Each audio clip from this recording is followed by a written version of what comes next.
Indur urban నియోజకవర్గ ప్రజలకు, జిల్లా ప్రజలకు, రాష్ట్ర దేశ ప్రజలందరికీ కూడా భారతీయ జనతా పార్టీ అర్బన్ శాఖ తరఫు నుండి వినాయక చవితి శుభాకాంక్షలు, శుభాభినందనలు.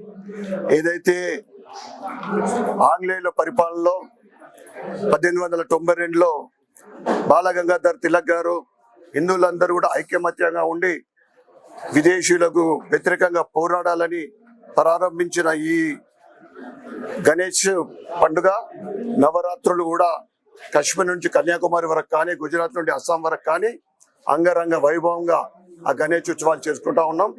ఏదైతే ఈ నవరాత్రుల్లో ఉన్న హిందువుల ఐక్యమత్యత, నా భూతో నా భవిష్యత్తు అద్భుతంగా ఉంటుంది. ఇదే విధమైన ఐక్యత భవిష్యత్తులో హిందువుల మధ్యన ఉండాలని కోరుకుంటా ఉన్నా. ముఖ్యంగా ఈ మండపాల నిర్వహణ ఎక్కువ శాతము యువకులు చేసుకుంటారు.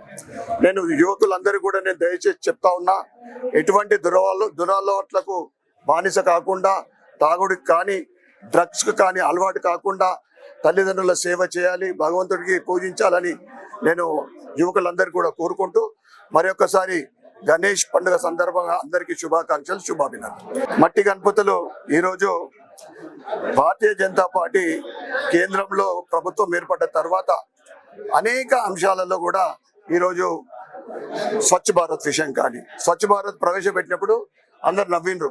130 కోట్ల జనాభా ఉన్న దగ్గర సాధ్యమైతే అని. ఈరోజు ఒక వ్యక్తి ఒక చిట్టి పడేయాలని, ఒక వేస్ట్ కలిపి పడేయాలని ఆలోచిస్తున్నాడు. అదేవిధంగా గ్రీనరీ కానీ, మట్టి గణపతులు కూడా అదే భాగం. మట్టి గణపతులు అందరం కూడా పూజిద్దాం, పర్యావరణం రక్షిద్దాం, రాబోయే తరాలని మనం రక్షించుకుందామని తెలియజేస్తా ఉన్నాం.